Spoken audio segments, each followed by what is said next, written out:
Okay, so it is July 15th. It's a Saturday. It's 5:50 p.m. I am going to be talking about movie business and all that stuff, and my place as a fan and what I think about the things that are going on.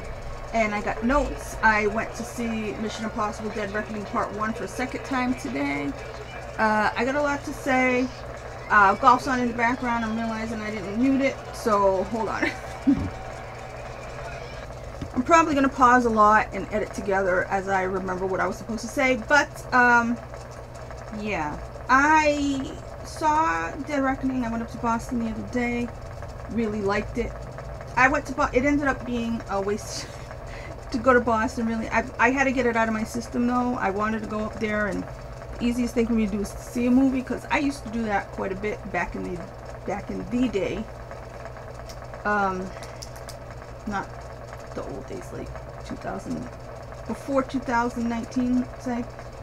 So, because I would go see the movies that didn't play here. Here we have a mall with a multiplex in it. It's an AMC. In the town over in Dartmouth. And we used to have, in town, we had a flagship cinema, but that closed before the pandemic. So we just have the one theater. Either way, they were both only at one point they were both only playing you know, the big movies, because they were multiplexes. And you know how it worked out with having to have so many screens in order to get movies, and then so the smaller movies didn't play here. So especially during Oscar season, sometimes around my birthday, I would go to Boston and try to squeeze in, like, I mean, I was able to squeeze in 3 movies. The fact that that's not even a possibility now, just because of the way the buses are. I mean, it's hard for me to comment on the movie industry without commenting on the world, but anyway, I can't do that anymore. So I did finally say I'm going to go see something. I figured I'd go see Mission Impossible with a big crowd in Boston. That was my thinking. I go, there was only a sprinkling of us in there. Today when I went, there were more people. But I did want to see it in a big room. Again, it's not the movie experience it once was, and that's what's kind of, like, I'm a stalwart of going to the theater. I'm an old person. I'm Gen X. I think for people my age, we were teens going into 20s during the 90s, and the 90s were a very great time for going to the theater. The Jurassic Parks, the True Lies, the Pulp Fictions. I mean, you know, so you had, especially because at the time I lived in New York, but also those movies still played in a place like this. But it was a great time to go see any kind of movie, and everybody else did too. And it was an activity. It was the thing. People, I don't know what the younger kids are doing. I think they go. I don't know for sure. But with streaming, post-pandemic, post-lockdowns, it's harder. Like this morning, I was at Dunkin' before I went to the movie. And there's these older folks that are always there, and they always meet together there. I said, I'm going to ask them, because the other day I was like, I should go tell them to see Sound of Freedom. Couldn't bring myself to do that. So today I was like, let me go say something to them. And they just looked at me like, bitch, please, what are you going to say to us? And I was like, so do you guys ever like go on a field trip? Because there's a gaggle of them. There's like, I don't know, 6 to 8 that go there all the time, or even more, I don't know. But they're like, no, we just hang around here. I was like, oh, because there's a lot of good movies, you know. You should go to the movies and get some air conditioning and put your feet up. I mean, they don't have air conditioning where they live. It's not like the old days. But they're like, no, no, no. And the one lady's like, I watch them on TV. And I'm like, okay, well, just thought I'd say something, you know, bye. And I always tell the library people when there's a good movie, the fact is nobody's interested in going to the movies that isn't already going. And I recalled, what was it? I was going to say reiterated. That's not, there's a word. Anyway, I told the story of what happened a couple weeks ago in the theater, and how it made me feel like, what am I even telling people to go to the theater for? I actually don't have AMC stocks. I don't have anything to do with the movie business in terms of making money. I just wanted the theater experience to stick around. that made me question, what do I even care anymore? You know, but the fact of the matter is, I don't really watch streaming. I got some kind of deal for some reason for Hulu and Disney for $4 a month for a couple months. So I've had that for about a month. Haven't watched anything on Disney. About a month and a half. Haven't watched anything on Disney. I only watched, I caught up in American Horror Stories because there was the New York City one. I didn't even know what it was about. I watched it. It was great. I love it. It's my favorite season. I thought I would do a video, but of course I didn't. And apart from that, once I finished that, which took me a long time, I watched a couple of episodes of Fargo Season 2, which I love, and I've watched multiple times. So, I don't know if I'm deprogrammed. I don't know. I never, because I'm an old person, a movie person, and a television person, I just have a hard time sitting there. I mean, watching things on a phone, you know? It's like, right now I don't have Wi-Fi in my house. I have Wi-Fi on the phone. So, and the phone I have, it's complicated. Anyway, the point is I can't really watch all the time. I can't do things the way somebody else would do it. They'll have, you know, Hulu and watch it on their television. I can't do that. They'll have these things and watch it on their big TV. If I'm watching on my phone. I might be watching in the bus. I might be watching in the library. I might be watching somewhere else where there's Wi-Fi while I'm killing time. And I'm always trying to do multiple things at once. You're going to hear a ding at some point. I got something in the toaster oven. So, there's not enough hours in the day for me. I don't know what's going on in my life that's like that. But it ends up that, and I said this a while back, unless I'm in the movie theater, when I'm in the house, I have a television that's off and on working because it's an antenna and the signal keeps being like no signal. So that stopped me from watching regular TV. Like, I only really watch NBC because that's the one that comes in, or, you know, what are the two channels that come with NBC? Charge channel, which I barely want to watch anything on there, and Comment. I haven't really watched anything on Comment because every time I flip it on, it's like some old Friday the 13th series or something I'm not interested in. So I'm really not watching television, like broadcast television, unless it's the news. Like I said, right now golf's on. It just so happens the TV's working and it's on. But I like Charles Barkley. Anyway, so I'm not watching anything on TV. I watch some things on my phone. I watch DVDs when I am able to borrow them, or, you know, whatever. Redbox seems like it's on the wane. They're missing from a lot of places. It's not at Walmart anymore. It's not at the local grocery store, the Stop and Shop. So even if I wanted to get something out of the Redbox, it'd be difficult. So all the more analog, old people ways of watching things are going by the wayside, and it's streaming and it's the movie theater. But when I'm on my phone watching things, I'm not choosing Hulu. I think I said to myself today, did you get a free month of Paramount and forget about it? I think I did. So I don't even know what the deal is, because I was supposed to finish watching Tulsa King, which I liked the first few episodes that I did watch. I was supposed to finish watching that. I was supposed to watch Jeremy Renner stuff. I was supposed to watch Jeremy Renner's show on Disney. I haven't done any of those things because when I'm on my phone, what am I watching? YouTube videos. YouTube videos. YouTube videos. I'm either trying to learn something, I'm trying to be entertained, raise my vibration, or I'm watching other people who create. Now, most of the people I'm watching are reactors. There are quite a few reactors who I like. Most of them have set times when they update, so I watch them. I go around doing all the errands I gotta do. I'm where I gotta be. I come home, I'm exhausted. I'm catching up on somebody's reaction to something. And that's what makes me happy. That's what lets me relax. So I don't end up watching anything on Disney, which I could. I don't end up watching anything on Hulu, which I could.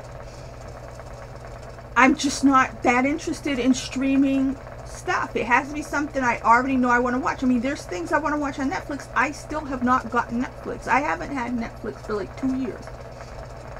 And when I did get it, I would only get it for a month to catch up on this stuff I'm supposed to catch up on, but I just don't care anymore. I don't have that thing that, oh, I gotta see this, oh, I gotta see that. I don't care anymore, because none of us do that anymore. I mean, even the young people, I think there's things they watch as a community online and on Twitter and stuff like that, but apart from, if you're not a very young person, you know that stuff's going to be, you can watch it later on. It doesn't even make sense to try to watch something week to week to week on streaming. Like TV, it made sense. It was appointment television, right? But streaming, it's like, no, I'll just wait till the whole thing, and then, you know, because they tried to do that because people were binge watching everything. They've been trying to get shows to come on once a week. And it's like, I'll just wait until it's over, because if you're not a person who needs to be a hepcat and needs to be, you know, around a water cooler, there are no water coolers anymore. If people don't still work from home, I don't know if they give a shit anymore. The whole world outside has changed. The box office, they say things are hits and things are not hits, or they're failures. But as I said before, people don't have money. The pandemic really ruined a lot of stuff for a lot of people. I am forcing myself to go to the theater because I have an attitude, and I'm paying for this A-list because I have an attitude about it. And it's like, I survived the pandemic, squeezing blood from a stone. If I'm going to be forced to keep being alive, I'm going to go to the theater, because that's the only thing, there's my ding, that's the only thing that keeps me the person I once was. Yeah, we're supposed to change and grow and stuff like that, but movies are the only thing that I still like, that I can still go and do. I shouldn't say never.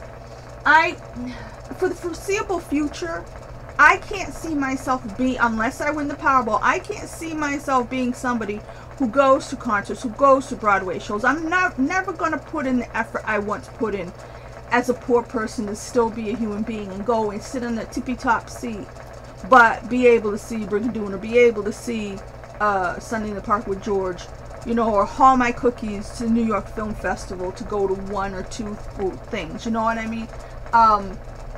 That's done. You know, so, like I said, unless I win the Powerball, I don't see me even wanting to go to a concert. There was a list of people I still wanted to get to that I never saw, like Bon Jovi, U2, people like that. But you know what? I don't care anymore. I don't care anymore. There's this girl, this younger girl, and she said she went to buy tickets for Drake.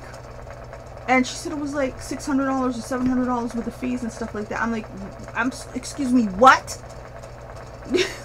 I can't imagine the only time I spent that much money on something, and I don't even think it was that much money. I should go and look. I'm not going to go and look. One day I'll go and look to be sure. I went in 2012 because I thought the world was going to end. Right? I went in, I think it was February that year. It was in the you know, midwinter. I went to the European Figure Skating Championships in Sheffield, England, to kill 2 birds with 1 stone. Get out of the country, finally go before I die, because I had meant to be a world traveler. So in 2012, I went to that. And the pass for the whole Stromboli was like, I don't remember how much it was. It was hundreds of dollars. And then there's the plane ticket. And then there was the hotel. I don't think altogether, I don't know why I have the number 12. I think I have the number 12 in my head because it was 2012. I don't think the whole thing altogether cost me $1,200. The whole trip. It was 5 days in England in the hotel with the price of the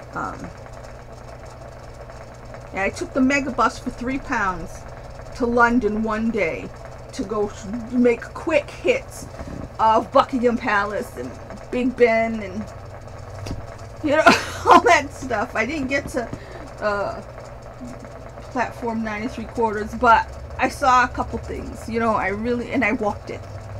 I got on one bus, jumped right off because I was scared. I didn't know where I was going, but I got on one of them double-decker red buses. So I did what I had to do. But like I said, so to think that you would pay for a concert, I don't know Drake's music. He doesn't seem like the kind of person I like.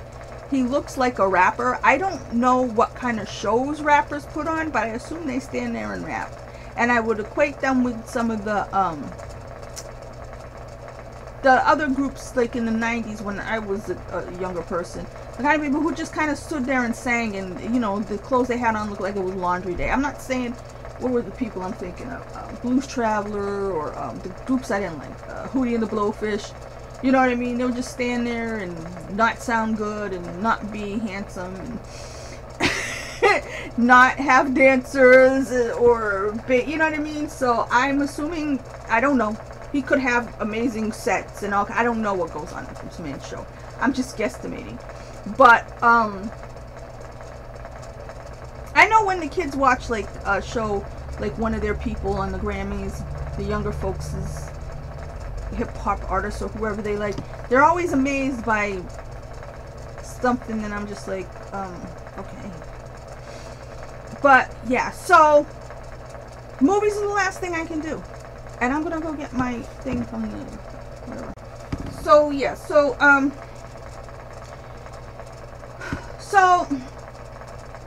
when I lived in New York and I was able to go to all kinds of movies and stuff, when I came home, I, you know, didn't know a lot of people like me. So because it was the advent of the internet and there was Lord of the Rings, and I was talking to people online about movies. I was at the IMDb, they had message boards. So I watched Lost and was able to talk to people. So, you know, because I didn't have like-minded people around me, I spent time on the internet. And you know how they make the jokes about the incels and stuff. They might as well call me one, even though I'm not a dude. Because I was on the internet. I wasn't living in the basement, I was, you know, in this room. But, you know, living with my mom here. But that was my way to survive, was to talk about movies with other people who like movies. They often were in New York or Los Angeles or even bigger places. So first I would talk about movies on Ain't It Cool News and Gold Derby. Gold Derby for the Oscar race type stuff. Ain't It Cool News for the, you know, fandom type stuff. And then later on I just kind of ended up at Awards Daily for many years. Just so that's how the Oscar race became my thing and stuff. So what I would do as a film fan, and some of you talked about movies, I learned to keep a running tab of the movies that I saw on LiveJournal. I made a LiveJournal account. It was something like 2008 or something. I made a LiveJournal account, and I would, as I saw a movie, I would come and write a little paragraph what I thought about it. And I would start a new one for the new year, you know, after the Oscars, when the new year, well, I mean, there was already movies before the Oscars, but generally after the Oscars, I would start a new one for the new year, and just the first movie I saw, I put it, and then the movie I saw after that, I put it above or below in terms of did I like it better or not. And I do my list backwards. My LiveJournal account is still there as far as I know. But this year, since the pandemic and everything, I haven't been updating it that well. I kind of fell off when my mom died in 2019. But, and then there was the pandemic and no movies to go to. So, this year, more than last year, I was trying to keep up. I haven't done a good job. I have to fix that. I'm going to fix that now as we're doing this. I've got my letterbox now. I all these years, though, from like 1999, I had a IMDb account. My name is The Poppins, and I have been doing my votes over there for all these years, but in the last so much, because for whatever reason, me and the IMDb app do not get along, and I do hate doing everything over the phone, but this is how it goes. So I'm doing letterbox more. I don't like doing out of 5. I like doing out of 10. So even though I'm picking, you know, 4.5 stars in my mind, that's 9, you know. So, but I haven't kept up with my IMDb. I haven't kept up with my LiveJournal. I barely managed to log the movies as I see them on Letterboxd. I'm going to try to do that now because, and like I said, fix my LiveJournal list, which goes backwards. So the top of my list is the worst movie I've seen this year, which right now is still Cocaine Bear. And the best movie, I just rewatched 65. I thought I was going to do a rewatch video, but I didn't have time. This is saying time is causing me problems. I don't know how to manage it anymore. And like I said, I'm watching YouTube videos. The thing that steals my time, though, is reading things online. So if I read articles, I get in trouble because time goes by and I don't realize how much time's going by when I read articles. Obviously, if I go watch somebody's video and it says 45 minutes, I know it's 45 minutes. And I do other things too. You know, I try to. But a lot of times, after all the crap I've been doing in the world, I come, I relax, I watch YouTube video. I watch. Who do I watch? Hang on, let me check this out. Yeah, so I'm trying to get my crap together. I watch a lot of people's videos without subscribing to them because I can't handle my subscriptions. There's too many. So there's people I used to be subscribed to who I still watch that I don't watch all the videos. Like EOM Reacts is the guy I watch the most now. He's pretty funny. He's taking a break for a minute, so he had Lord of the Rings reactions up, which I love. Lord of the Rings, of course. Fellowship is my favorite movie of all time. Let's see, M Joy for Fun. Looks like they just watched 300, which I don't even like 300. So a lot of times when I watch the videos of people's reactions is movies I love or something that their reaction is going to be funny. I don't religiously watch every single reaction they do. So like I said, I don't have time. But this is actually what I spend my time on. Oh, yeah, tribals. The people from Afghanistan or whatever, when they try things, I'll watch theirs sometimes, you know. Popcorn reactions, not to be confused with Popcorn in Bed, who I watch both of them. The guy on Popcorn Reactions, his name is Showdown. Popcorn in Bed, it's Cassie and Carly, sisters. I don't watch Nick as much as I did, because he watches a lot of stuff that I'm not interested in for whatever reason. Nick Flicks. Let's see who else we got. Hold on. Okay, see, Popcorn in Bed right now, right now, she's premiering her reaction to Romancing the Stone, which I don't even know if I completely watched that movie because I didn't want to watch it back in the day when it was out. I was not a fan of either Michael Douglas or Kathleen Turner, and it seemed like it was just people arguing. But also, the thing is with Michael Douglas, he does pick a lot of good movies to produce. I don't know. You know what I mean? So, but anyway, yeah, so she's doing it right now. I'm not going to watch that one. She just went to the premiere of Mission Impossible in New York. I was really happy for them because these people put in a lot of time and they try hard, and so the actor strike is what they're talking about on the news right now. I'm going to get to that. It's taken me a long time, but I'm explaining my whole thing. So that's what I end up doing, and that's why I'm talking about this stuff. I'm going to, at the end of this, I'm going to do my movies in backwards order. I'm going to fix it and I'm going to explain what they are right here. But I'm leading, all this that I'm talking about right now is leading up to the actor's strike and the writer's strike. The writer's been on strike, nobody seemed to care. The actors were on strike, now it's supposed to be a big deal. The point is, movies can't be in production, really. They can, but they can't, without writers. But you certainly can't keep your movie in production without the actors. So that means Hollywood's sort of shutting down, which I understand. I understand that AI is the issue, and I don't want AI to be a thing. I watched The Matrix, I watched Terminator before it. And when the machines take over, we're all, you know, up shit's creek, which they probably already have. But the fact that they are fighting against the AI, writing scripts and stuff like that, or maybe them, like, you see how they de-age people now? Like Harrison Ford or, you know, Robert De Niro, those guys. In the past, years ago, there was a big deal when they put, like, Humphrey Bogart in a Diet Coke commercial.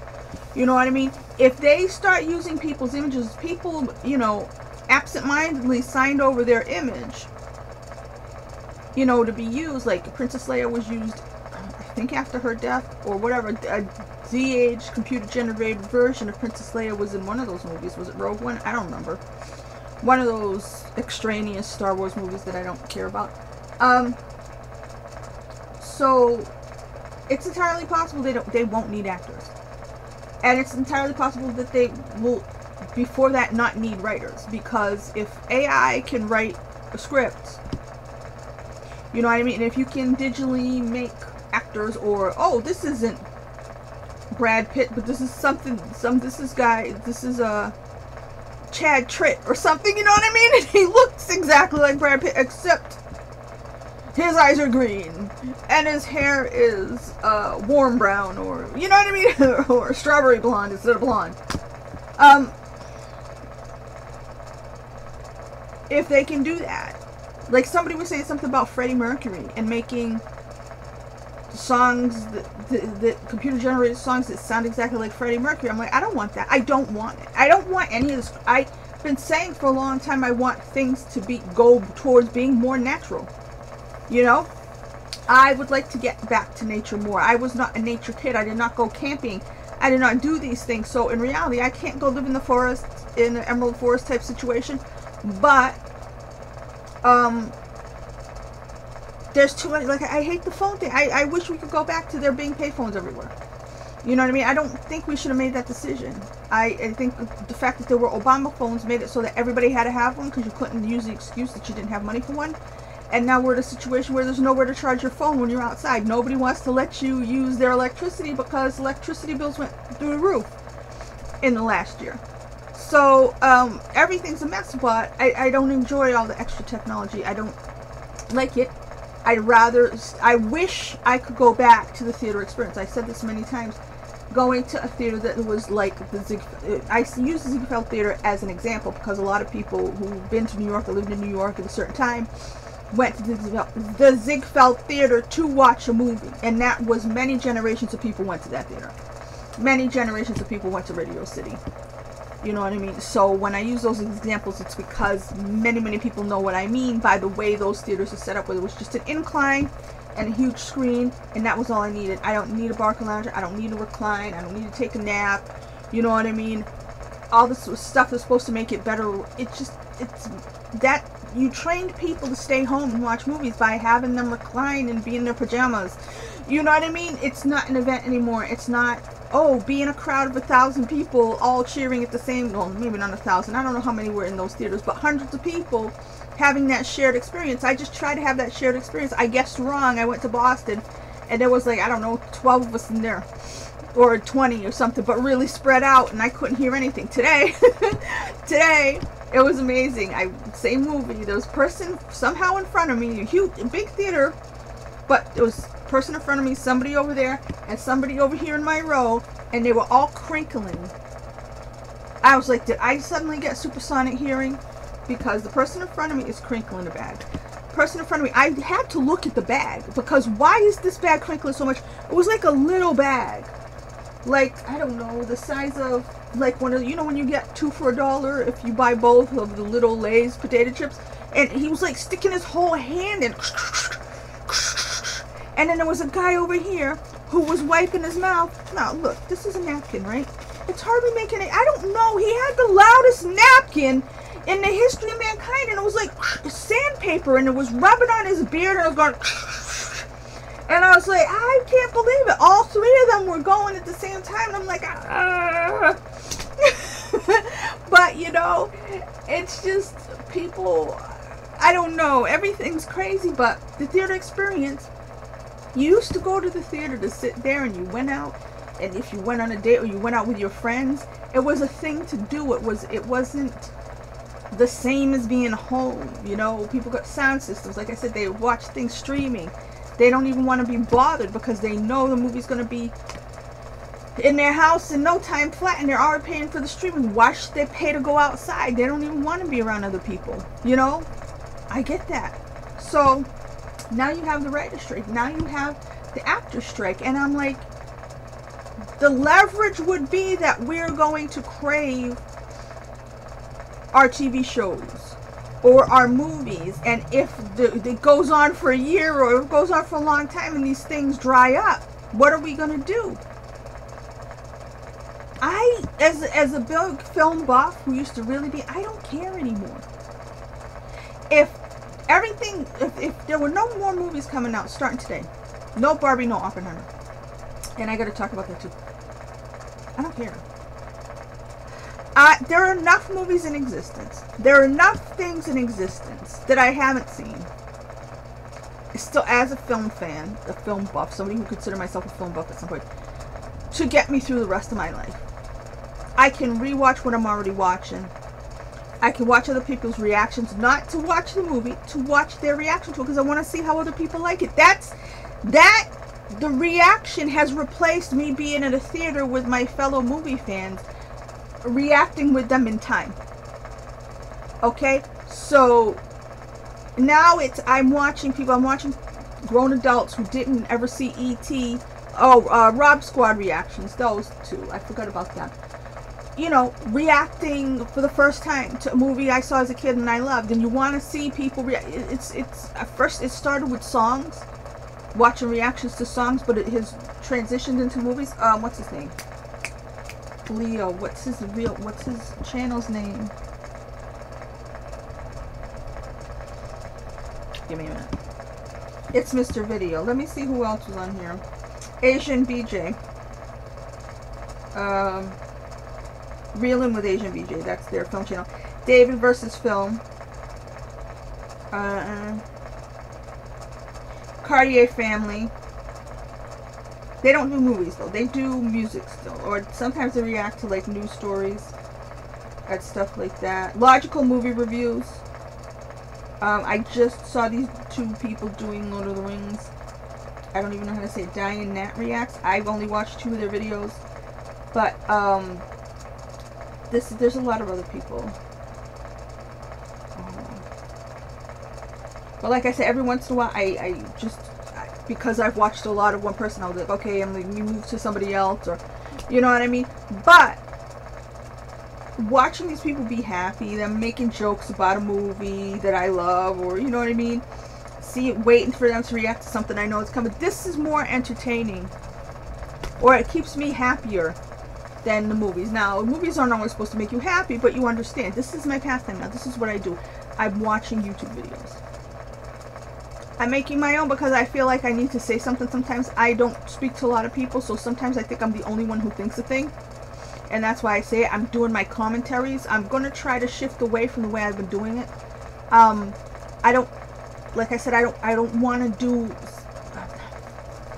Unless it's a movie I really love or something, I'd like to get away from doing specific reviews. Or if I could make short reviews, that'd be nice. I just don't. I do have, I have reserved a reservation for Barbie. The fact that I'm seeing Barbie before Oppenheimer, this is what's wrong with the world. I'm still me, but my life and circumstances and schedules and stuff like that is making me do things in the wrong order, and you know. So yeah, but I have a reservation for Barbie. I have a reservation for Oppenheimer. I'm not looking forward to it. I mean, Barbie looks sarcastic and mean. Ryan Gosling looks nothing like Ken. I like Ryan Gosling very much. I like Margot Robbie very much. I'm not a fan of Greta Gerwig. But it looks sarcastic and mean. It looks like, just like 21 Jump Street, or these movies, or what was it, Starsky and Hutch? These movies that are technically making fun of the source material. I don't like that. It's a mean-spirited way. I'm not saying that's what Barbie looks like it is. I could be wrong. Oppenheimer, in Nolan we trust. Okay, so Christopher Nolan's one of my favorite directors still, but lately I watched Tenet in the theater, didn't I? Or was I not able to because of the pandemic?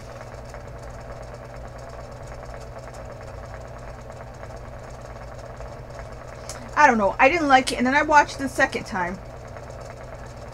And I was like, what the hell's going on? Now he's just being goofy for goofy's sake. Because I was like, I still didn't understand it. Maybe I should watch somebody's explanation and try to watch it again. I'm not interested in, what's his name? John David Washington? Denzel's kid. I'm not interested in him as an actor. He's very bland. Most of the Nepo babies of this generation, they're bland. They didn't have problems because there was money, there was food on the table. You know what I mean? So they all have that California dissatisfied attitude where, you know what I mean? Like if their foot was on fire, they'd just look at it and be like, wow, my foot's on fire. Anyway. Yeah, I know that's a racist stereotype against Californians, but the idea is that they're just, they don't have a lot of pizzazz. Okay, so it was hard for me to like that movie. I remember Aaron Taylor Johnson being in it and me being like, why isn't he starring in this movie? Because he's got pizzazz. Not a big Pattinson fan, but he's alright. Dunkirk, I didn't like Dunkirk. I know Quentin Tarantino called it a masterpiece. I didn't like Dunkirk. I watched it in the theater. I watched it twice at home. I gave it 2 chances at home. I just don't understand the movie. So there's something in me that says that I didn't give, what's his name?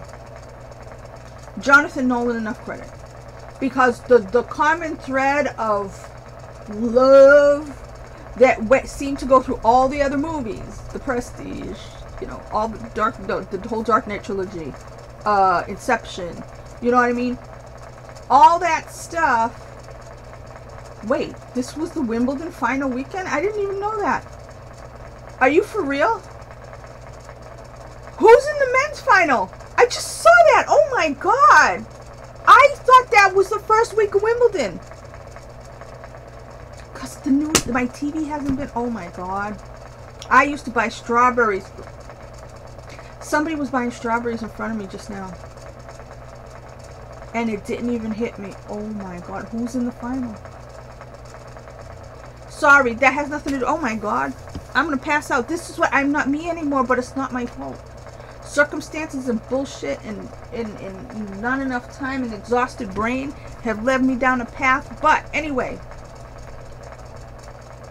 if this strike goes on too long, we might not care. I'm already kind of ticked because I understand. I understand their plight, and they should get money, and they should be compensated, and they should not be replaced by AI. I agree, and I'm glad somebody's fighting against AI. However, already they're boycotting their own premieres. They're not showing up at Comic-Con, and that's against the fans. The fact that movie stars go to premieres and they're so butthurt about it and they see it as part of their job, I'm not okay with that. They're trying to hurt the studio. You know, you're an actor and you want to be compensated better for acting, so don't act. I get that. But if you go into a movie premiere and your mind counts as acting, I don't count that as acting. If you can't sit through your movie, why should I sit through your movie? Am I supposed to be not going to the theater so that Hollywood completely buckles?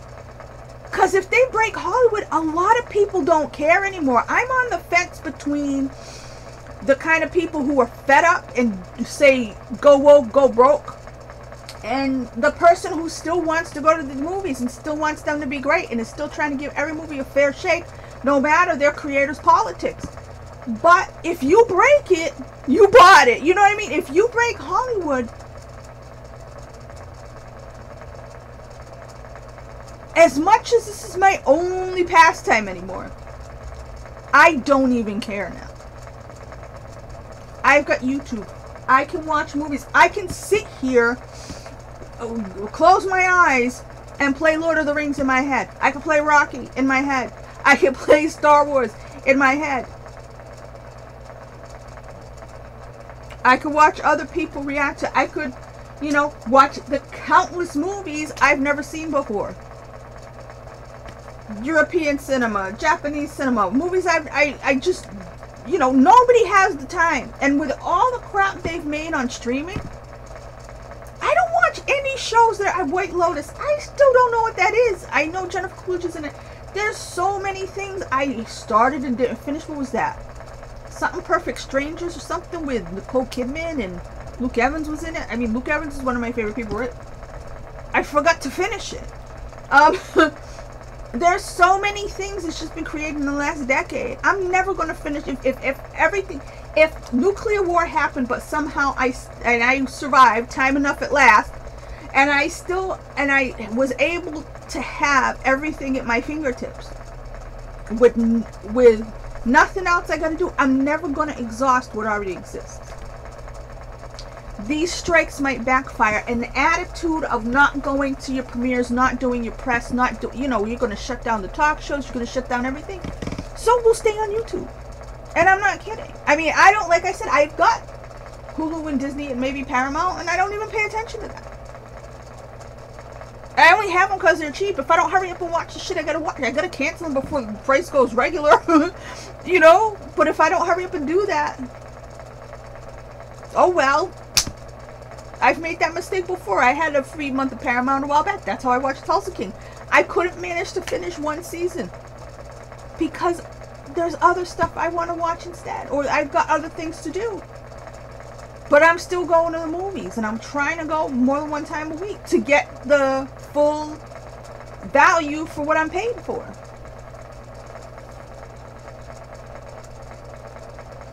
But keep pushing us and keep aggravating us and keep doing stupid things.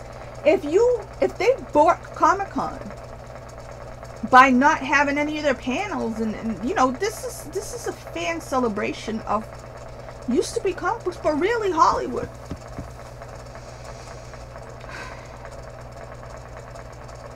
If you wreck your calendar, because you wrecked when the writer's strike that year, they didn't have the Golden Globes, and somebody stood there and read the winners. I wanted to barf. I love watching the Golden Globes because that was part of my, as I say, movie Super Bowl, the playoffs, getting to the Oscars. I don't care about the Oscars anymore. You ruined that.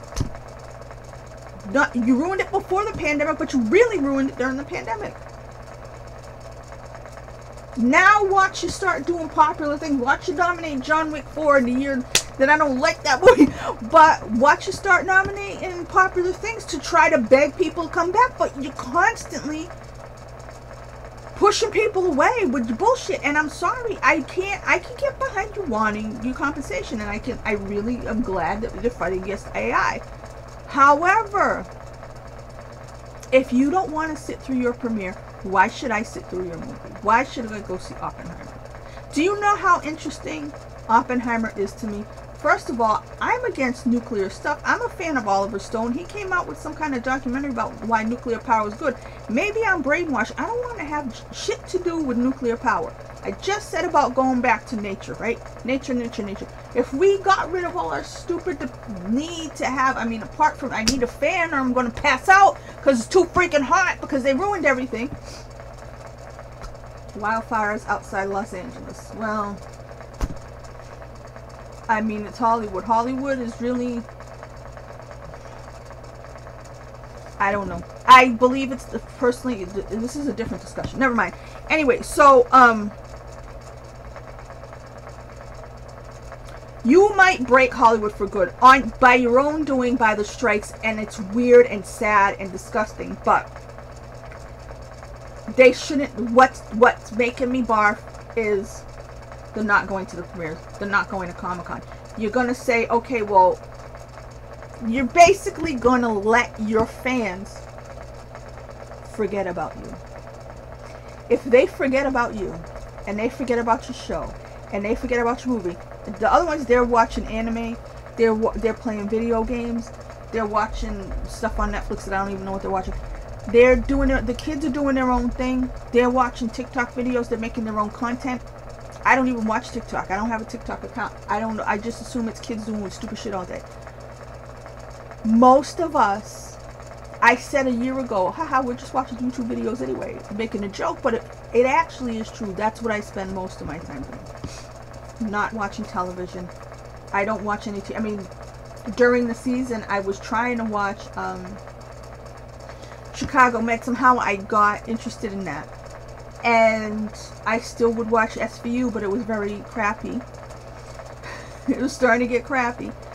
So, the last season, I really kind of fumbled it, and I didn't watch it, and it was a shock to me. But sometimes I was busy, sometimes I missed it, sometimes I had to do other things, and then I just lost the plot, and then some of the plots got stupid, and it's like, you got woke stuff, you got stupid stuff. I mean, I just went and saw Sound of Freedom. Film Twitter is insisting it's some QAnon crap. It's just a good movie.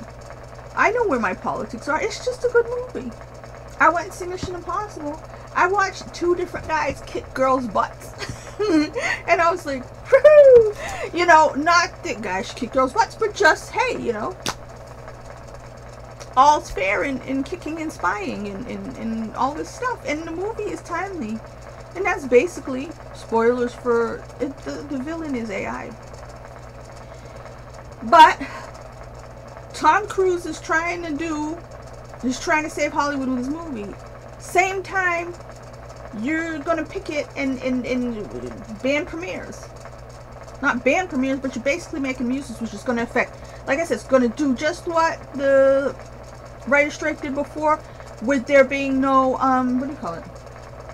Golden Globes. It affects the caterers, it affects the limo drivers, it affects the people who get people gussied up for the venue, it's fashion designers. So you do the strike and it's about you, and I get that, but it's going to affect a lot of other people if you're not going to events. That's what I'm saying. I understand not showing up for work. If you're not going to go to a premiere, if you really consider that part of your job, because it is in there, they at some point in time, they made it part of the person's contract, because there's a lot of actors who don't want to do press, that they have to do press. They have to go on talk shows. It's part of their contract. So I guess there's a generation of actors who see it as the part of their job they don't like, you know. So they figure, I'm not acting, I'm on strike, I'm not going to the premiere either. If that's how they're seeing it, or if they're saying, well, we're not going to premiere because we're not going to promote the movie, we're going to stick it to the studios. Like I said, that part's going to backfire. I totally understand you not showing up and going to work to act, to say lines that were written by people who were already on strike. So if no writers write and no actors act, I totally get it, and I'm fine with that. But if you're gonna bring a movie going in events to a standstill, what's coming up? There was some event coming up that they were like, okay, what about this event? Let me think for a minute. Okay, I can't remember. It was some other event, some kind of award show, something that they felt was going to be affected, I guess, by the writer's strike. But so yeah, so as a film fan, oh, you something weird about it. Ron Perlman, I've never been a big fan of his. He did some weird video, like he was going to F up Bob Iger without saying it, and I'm like, and then Bob Iger was making people mad because, you know, he said he thought that their terms were unreasonable. It's just everybody's head so far up their own ass. They don't understand that they're showing their ass, and everybody's making themselves, they're giving themselves bad press. Everybody's making themselves look like jerks, and they don't know it. And that's basically what Hollywood's been doing for quite a few years, but they really excelled at it during the pandemic. Now they're making demands. I understand their demands, and I understand why it's important, like I said, at least from the AI standpoint. But they're also doing these stupid things that are going to affect other people.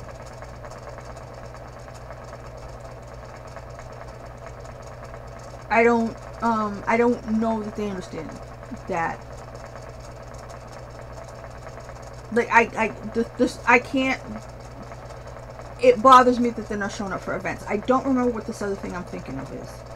It's something, like I said, it's like an award show, but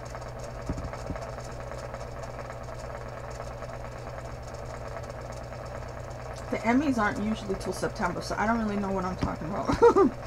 But anyway, so as a movie fan, you know, with the pandemic, with shutting down the theaters, with making a bunch of crappy movies, with being disappointed with huge movies that I've spent a lot of time and effort on, there's not a lot that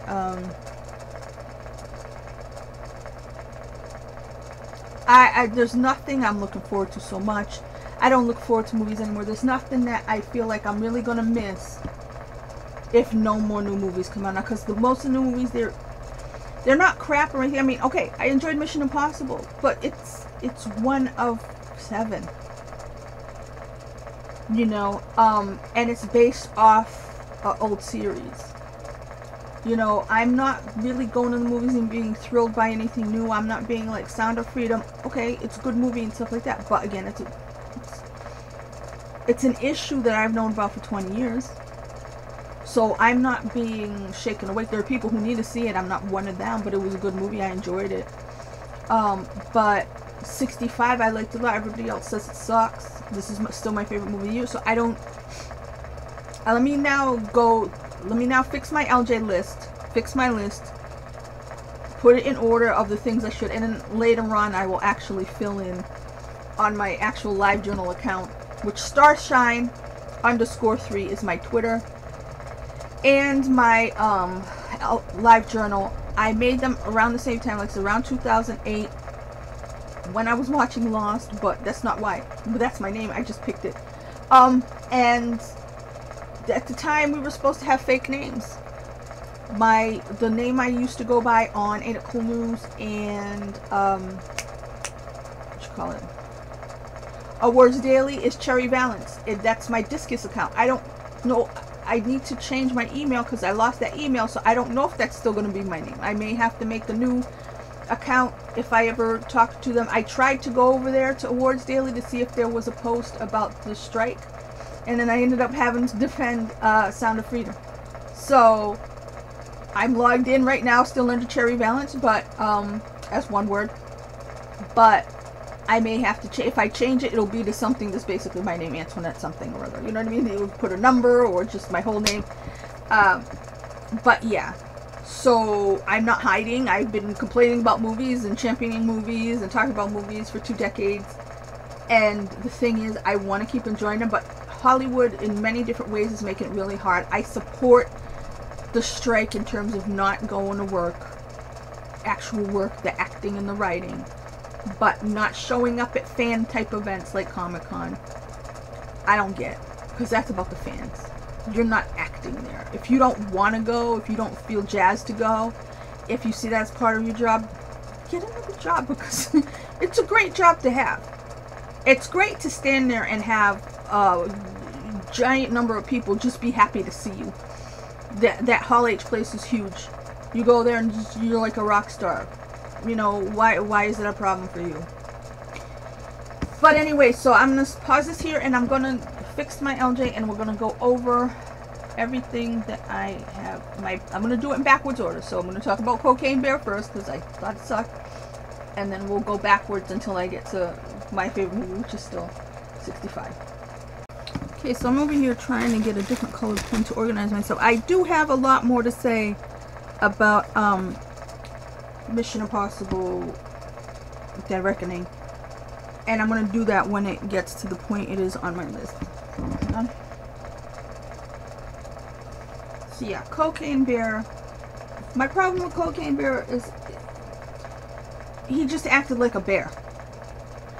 He's on cocaine. To me, he should act extraordinary, like not like a bear. Like he should do human things. Like he should be a party animal. He should have a lampshade on his head. He should be playing bongos. He should be, you know, doing not bear things. Just being an angry bear. He didn't act anything like I wouldn't expect a bear to act anyway, if a human pissed him off. So, and then the acting was bad. It was like Cabin Fever, the Eli Roth movie, which was extremely low budget. It was like that, but poorer, with a premise that just was not used. Oh look, it's a bear acting like a bear.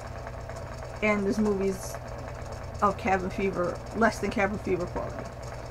So, yeah, that's the worst of the year. My second worst all this time has been John Wick 4, which I was very disappointed in. Let me see if there's something I've seen since then that can go there. Hold on. Between Cocaine Bear and John Wick 4. Actually, I was thinking, I forget, that was last year's movie, right? Because it was nominated. There was a movie I absolutely just hated that I saw the other. Triangle of Sadness. Yeah, that was last year's movie. Okay. Yeah, I hated that. Wait a minute. No, it still looks like I feel the same way. I mean, I don't feel like there's anything that goes... What I've seen recently, I really liked. Put it that way. So, pretty much since John Wick 4, I've almost liked everything. The next movie I have after that, like... This is, remember, this is backwards order. So, these... Cocaine Bear's worst. John Wick 4 is the second worst. Hypnotic, I liked a lot. And that's the next one. So, but there was some things wrong with it, and some of it didn't make sense. It just, The Little Mermaid comes after that. Like, it's higher on my list in terms of quality. It's the next worst one. But I didn't like Little Mermaid either, and I don't remember liking the old Little Mermaid. So maybe in reality, Little Mermaid should be between Hypnotic and John Wick 4, and I should move that around. But like I said, this way I kind of like these movies. I enjoyed Super Mario Brothers. I don't play that game. I played Donkey Kong a couple times back when it was brand new, when I was like 10.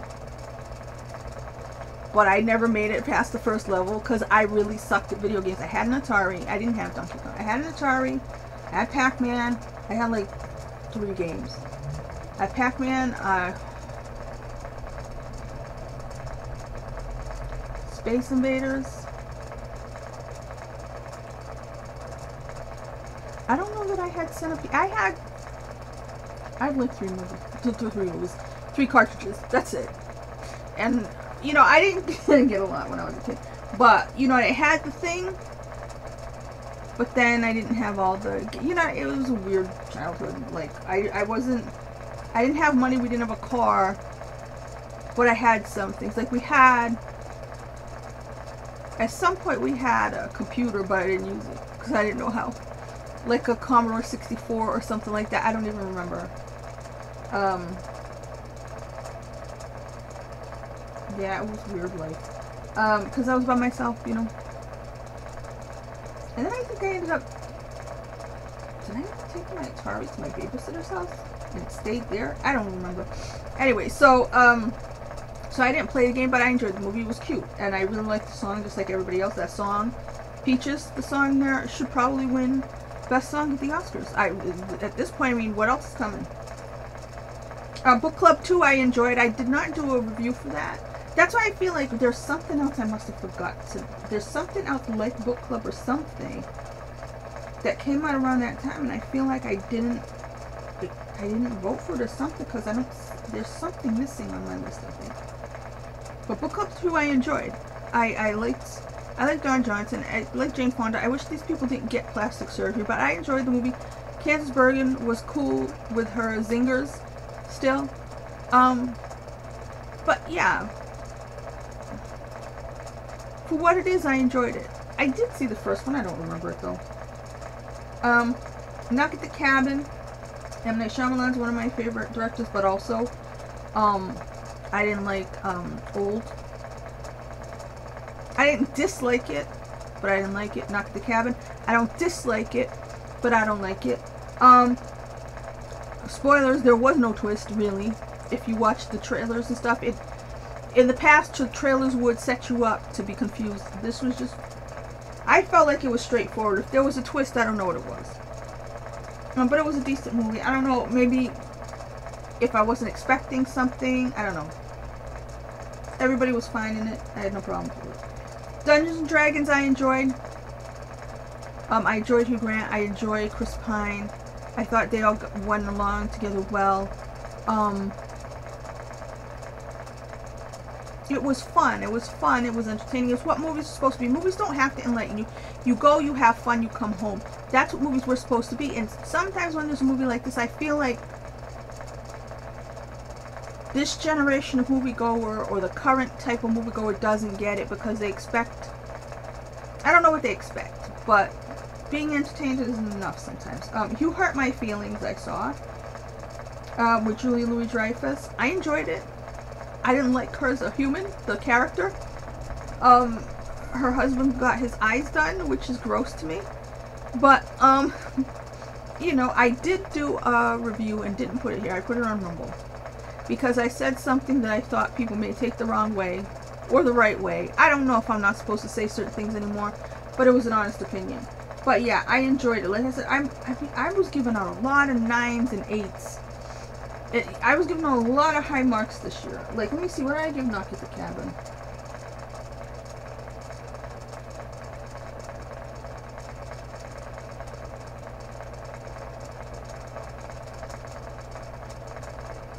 I gave it what's technically a 7 because it's 3.5 stars on here. It's got a little heart. So apart from Cocaine Bear and John Wick 4, oh, and Little Mermaid. So yeah, I should have had Little Mermaid under the Hypnotic. And everything else has a heart on here on my letterbox. My letterbox is Ant Movies, one word, right? So yeah. So let me see some of the movies that I've logged, but I haven't put on this list. Did I need to put anything? No Hard Feelings. Did I do a review for that? The Jennifer Lawrence movie? I don't even remember. This is the stuff I can't remember. It was cute. I didn't mind it. It was fine. I liked the kid. The kid was great. Where would I put this?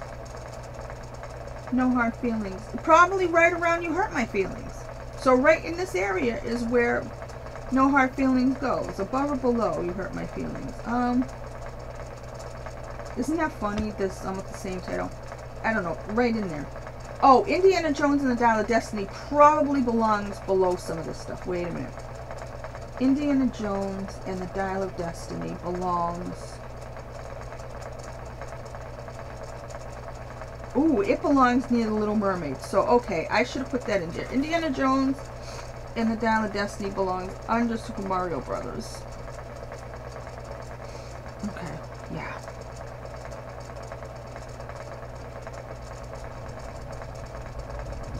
Transformers.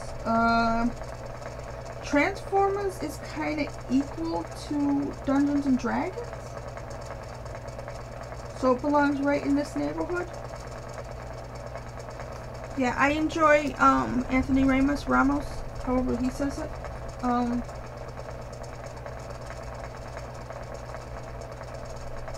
But there was a little bit too hokey. There's a lot of people who, they're decent actors, and I'm not talking about him, I'm talking about the girl. I forgot her name. It's the director's fault in the end, because their comedy acting is a little bit too comedy. Like in Mission Impossible, Simon Pegg needs to calm the hell down, because his performance doesn't fit with the rest of the movie. And I understand that, you know, you want moments of levity in your movie, and maybe you're mostly a drama director or action director or whatever, but when you're a comedic actor, or you're, you know, comic relief is being too comic-y, too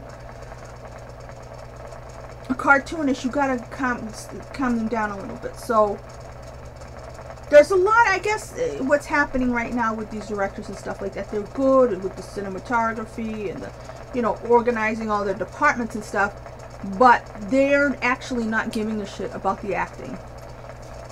I don't think it's that they can't direct actors. I think they're so busy paying attention to the other stuff, the effects and all the other big stuff, that they figure let the actors do it. But sometimes even the best actors need to be told, hey, that sucked, you need to do it over again. Let's see, is there something else I'm missing? Let's see. Somehow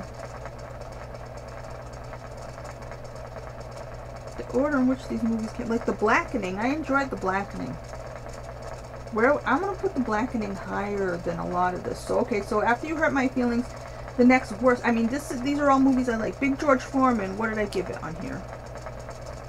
I enjoyed it. I thought it was really good. I thought it should have had, I gave it 4 stars on Letterboxd, which would be 8 out of 10.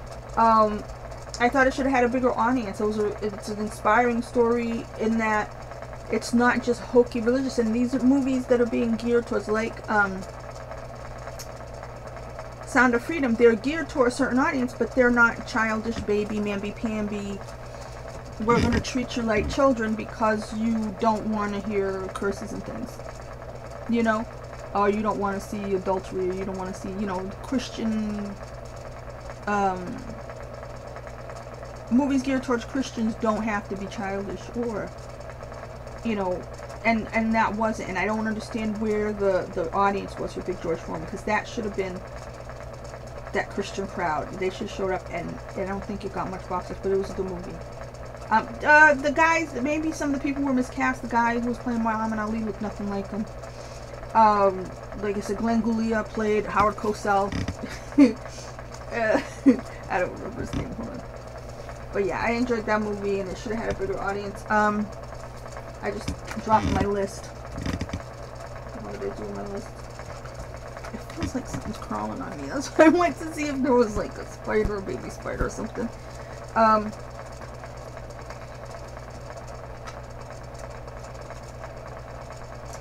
Ant-Man and the Wasp, Waspomania, I barely remember it.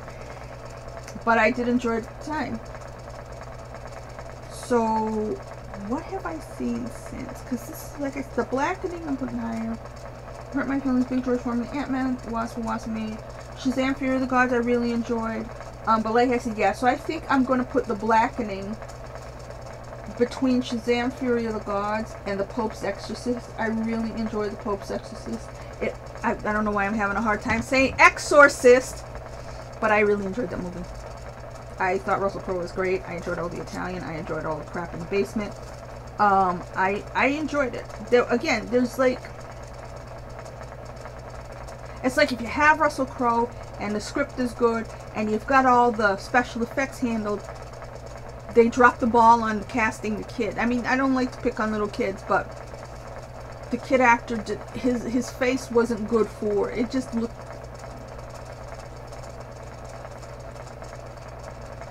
His evil face didn't look that evil because it's just the way his face is made. You know what I mean? So it just, I don't know. So you have Russell Crowe, and then who are these other people? You have no idea. So, I mean, yeah, Franco Nero was a good-looking Pope, but, you know what I mean? But I really enjoyed that movie. Then you get into Guardians of the Galaxy 3, which I saw a few times, cried a bunch of times. I really wanted a shirt that said Teefs and Lila and Floor and Rocket, and I was going to get it on Amazon, and I guess they pulled it because it wasn't official merchandise, and I didn't get it fast enough. This is the problem with not having money. But I really enjoyed the movie. And then, like I said, this is where they get really good. Air, I loved Air. Covenant was great. I thought the co-star guy should get nominated for an Oscar. Suzumi was awesome. But here's the kicker, because a few of the movies I just saw... Oh, The Flash. I didn't put The Flash where The Flash belongs. Where does The Flash belong? Yeah, The Flash. Where does The Flash belong?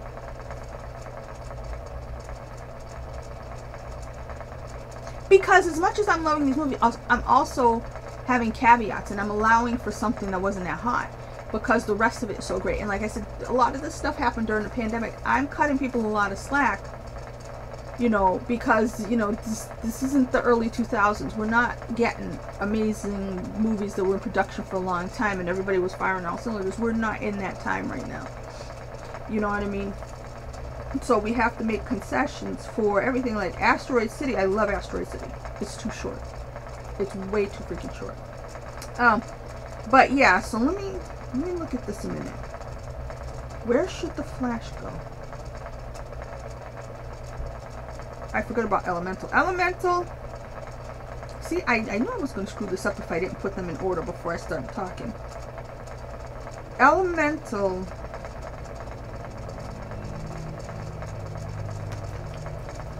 Elemental probably, yeah, after Big George Foreman. Put Elemental there. It was okay. I should have seen it in 3D. I didn't.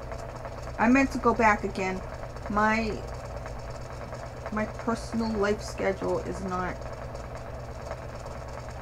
it's just a mess. The way things time out, you know, I don't drive. The bus situation locally and the bus situation in Boston, that's what I'm saying. It makes it so that my life is compact and I can only do things not from 9 to 5, but you know, from like 7 to 7. So other people can drive, they could go to the movies late at night, they can go grocery shopping. Like, I can't do all those things. I gotta cram everything that I have to do into, you know, daytime, basically.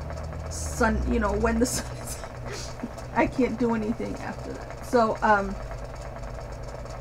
that's why I end up, when I'm home, I just end up watching YouTube videos because I can't go do things afterwards. So yeah, so Elemental will probably go after Big George Foreman. I want to make sure, because I'm wondering why The Blackening on Letterboxd is showing up like it's last year's. I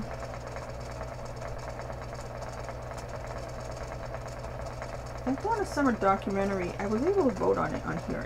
That's not a movie though. It came out. Alright, so anyway. So Guardians of the Galaxy 3, I love. do I like, now this is a question, and I should have asked myself this when I came from The Flash. Do I like The Flash better than Guardians of the Galaxy 3? Yes, I do. Do I like it better than Air? Yes, I do. Do I like it better than The Covenant?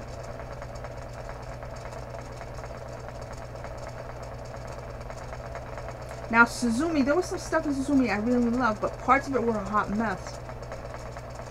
So, The Flash goes somewhere in here. It either goes after The Covenant or before Suzumi, because The Covenant and Suzumi I kind of like about the same amount.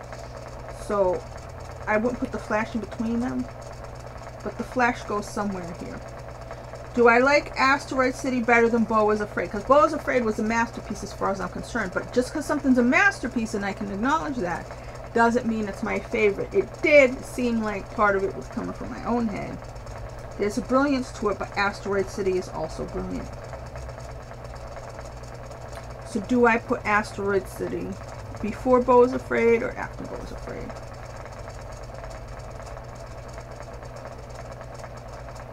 I don't know. Maybe they're tied. But, so my big three right now are going to be Mission Impossible, which is crazy to me. I didn't like any of the other Mission Impossibles, but Mission Impossible Dead Reckoning, I love. Sound of Freedom, great movie. 65, I just rewatched it 2 days ago after having seen Sound of Freedom and Mission Impossible 7. And it's still my favorite. I don't understand why people don't like that movie. I don't understand what their problem is. I can't call it a slow burn. It's a quiet movie. It doesn't have a lot of dialogue because they don't speak the same language.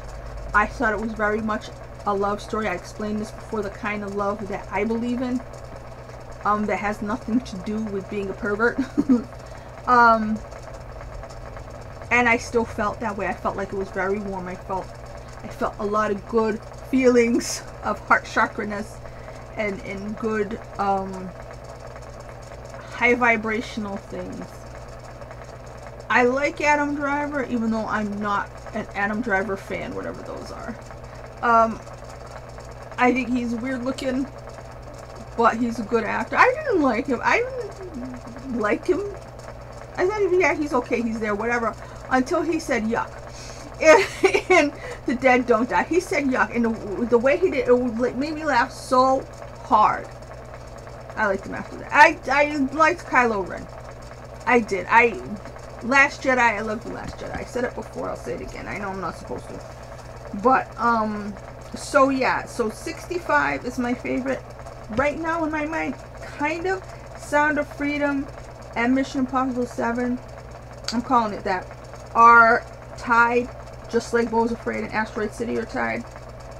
I'll have to rewatch them a bunch to see for sure. But the problem with, and I'll start talking about Mission Impossible 7 right now, because I took a whole bunch more notes. And that initial part, that guy, what's his name, Kittredge, I can't get behind this Kittredge guy. There were a lot of Napoleon. I can't wait to see Napoleon. I mean, I like Joaquin Phoenix. He's probably my second tier of favorite actors. I've liked him all along, but I never put him on my short list, you know. I said Napoleon. I was looking at the trailer. This is the trailers I saw today. It looked washed out because they do these color things, and I'm like, so in my mind it's already starting off at a 9 out of 10. I don't want that going into a movie, but I like Napoleon. I think. I mean, I'm not a history buff.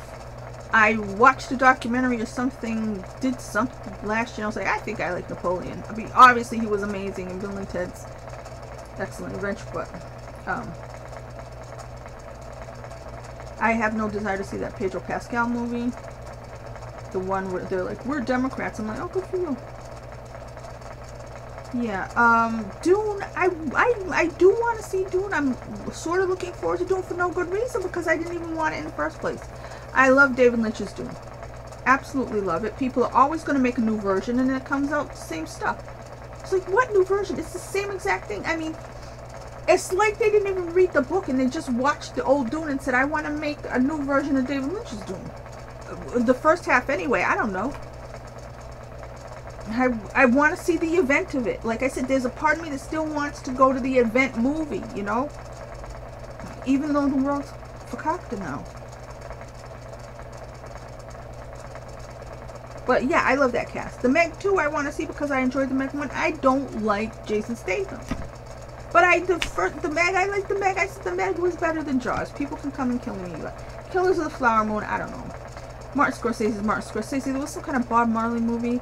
I don't know. So yeah, Mission Impossible 7. I still need to know the Russian admiral guy. I'm calling him Admiral. I don't know. The quote I got wrong was flooding his torpedo tubes. I couldn't read my own handwriting last time where it said flooding. So yeah, that's where I made the potty joke.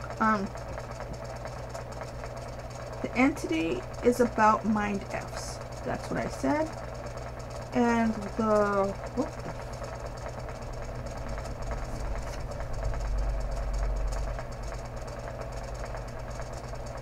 oh, the crinkling is off the charts. That's when the people were driving me crazy with their crinkling. I didn't realize her name was Ilsa Faust. That's just funny.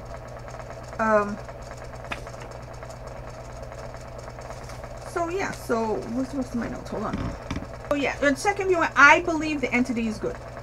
I know it's being portrayed as an evil entity. I know it's being portrayed as like maybe an Antichrist type situation. Gabriel is like I said, he's Dracula. He is either the entity incarnate or the entity has taken him over. He was laying in a thing with like a mask and tubes and a thing. He's getting either actual downloads from the entity or the entity is him, and you know, because they set it up that he's Ethan's long lost nemesis from killing some chick that I never heard of before, or I forgot about. I don't know. Like I said, I don't remember the other movies. Like I said, I gotta read the script because I cannot listen to this Kittredge guy. Whatever he was saying, the second time I couldn't pay attention to him. I don't know what it is. It's like the frequency of his voice. I don't know.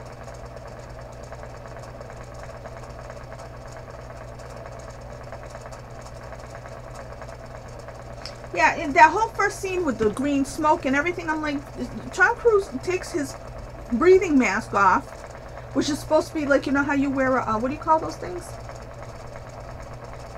Like it's bomb time, so you wear a mask so you can breathe, so you won't get the bomb smells, right? Or the toxic fumes. He takes his off before he takes the mask off, and I'm like, can't you? It's still green in there. Why are you taking your mask off? There's these little things that I'm like, this movie costs so much money, and you have all this acting and all this exact stuff. It doesn't make sense. So all that stuff is weird. And then you got Simon Pegg acting like Simon Pegg, being like too dumb to figure out the bomb, which nobody said it was a bomb. So all that initial stuff, apart from Tom Cruise and the scene in the desert was fine. Then, like I said, you have this scene with the weird, he was supposed to look Russian, I guess. Like I said, he had a Ray Wise thing about him with the white hair. It was Tom Cruise under there. That whole part was hokey. So that's why this movie's staying at 8 out of 10 for me. But I love the rest of it. I love Issa Morales in it. I love the idea of the entity. Right now I kind of almost feel like the entity is good because it's opposed to the military-industrial complex, which I believe is what Kittredge is about. Or if not, the guy, I can't remember his name. He's been in everything. I'm going to look right now. I'm going to look up these people's names. Hold on. No, okay, it's Carrie Elwes, who's kind of in charge of the military-industrial complex. Yeah, the rest of them don't have, I can't see who the white hair guy is because the rest of them don't have, pictures on here. So I can't identify these people. Oh wait, here comes the pictures. Oh, that guy's NSA? Okay, I didn't realize that. See, that was confusing in the beginning, what all the different organizations, so they were all sitting in one room. Why didn't we bomb that room? Okay, Shea Wiggum, this is this guy's name. I would have never guessed his name was Shea in my life. Okay, I don't know what he is doing. Him and his partner guy, I don't know what their job is. They were at a military base at some point. Were they in one of the other movies? They probably were, so I'm probably supposed to know who they are. But I guess they're like more regular government, more defense type people, so they would be on the side of like the One Ring, right? Boromir wanted to use the One Ring, and the point was we got to destroy it. It's kind of the same thing. But I think that the entity is good because it would, I feel like it would set everything to zero. I could be wrong. If the entity does what the entity wants to do, it might break all the governments, but probably it wants to be sold, it wants to be found. It wants to, I don't think it wants to be sold. I think the entity wants to be in charge. But will it enslave everybody like the Matrix? But for what purpose? What purpose? Because the Matrix happened because the machines needed the Matrix in order to survive.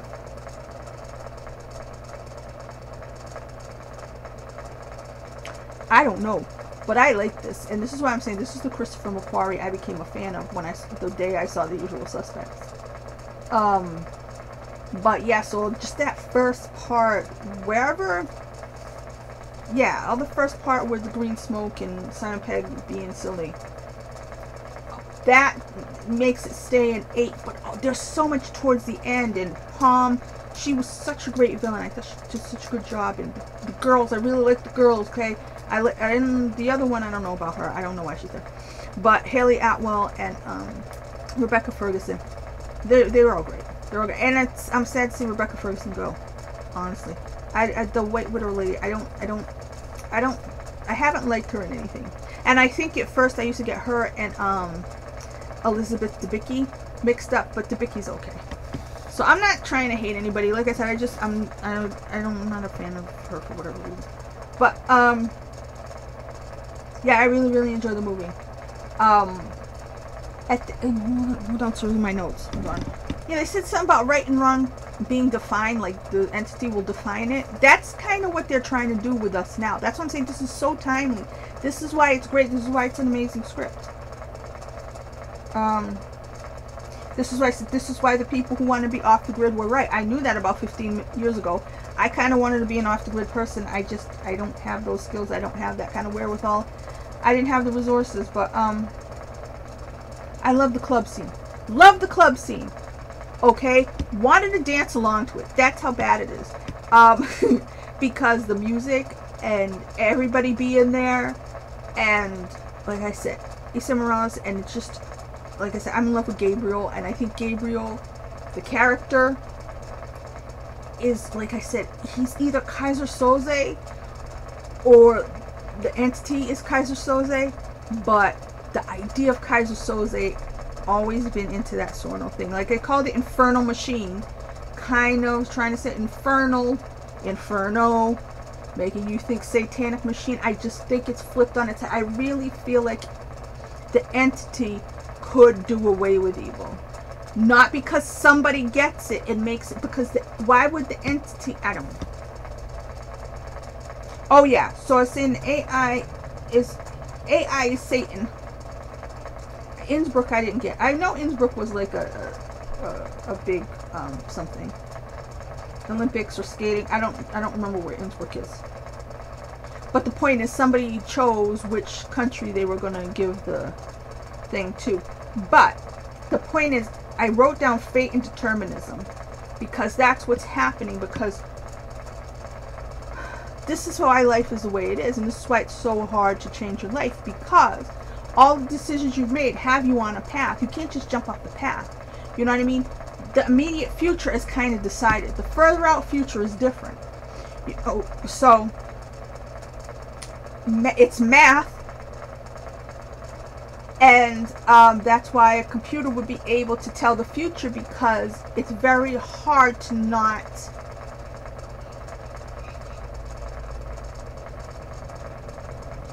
Hold on, I don't know what that was. So it's some kind of weird noise. That's why I went to investigate. So so fate and determinism, all that was coming into it. Plus, like I started thinking God particle stuff. So it was like, it's all kind of the same thing. And put it this way, in my opinion, since the Hadron Collider, the Higgs boson, the God particle, the world's been a mess, and we're going. Technology has not been our friend. And there has to be something. So unless technology somehow saves us by setting everything back to zero, we're doomed. Because humans, in their quest for power, like a military-industrial complex, will take something like this and use it to destroy the world when they shouldn't even make it in the first place. But, of course it was going to go rogue. I don't know how getting to the source code will stop it now. I don't get that, but, yeah, I'm curious to find out. What else do we have? Yeah, I was supposed to be looking at people's names, but I got all too excited. Yeah, I said the club scene is so rich, I want to eat it.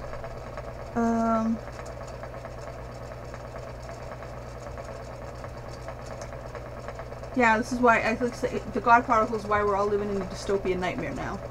Because it is dystopian. If you go outside, you will see that there is the Entity, which I won't watch. Oh, the original. There's a movie called The Entity, which I don't want to rewatch because it's about an entity that, and I'm 100% sure they're calling it The Entity for that reason, because the entity was kind of like a satanic force. But I hold out that the entity is going to end up. Either I'm just evil, because I'll tell you the truth, I see the villain side most of the time. So, even though I knock myself out trying to be a good person, I agree with the villain a lot.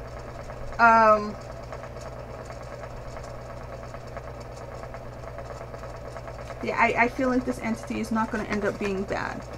Maybe it'll be neutral, maybe it cares nothing for mankind, which, why would it? Didn't know. See, I underlined, Gabriel is good. I insist that Gabriel is good, whether he's being used or not. Because I don't know, they made a good case for Ethan Hunt being a jerk and just using up women. But I did say, maybe it is a little bit racist, because those were switchblades, right, that Issa Morales had. I don't know. But yeah, I don't know what the club song was. Whatever the song was when they were in the club, I really like it. They called, they put the cast list of Carrie Elwes in that whole band in the beginning that got green smoked or whatever, or was about to get green smoked, the Community. So I guess all the heads of the nefarious organizations or secret organizations or their community, I guess, which would make them the people who run the world instead of the Illuminati, right? Which, again, wouldn't we be better? I don't know.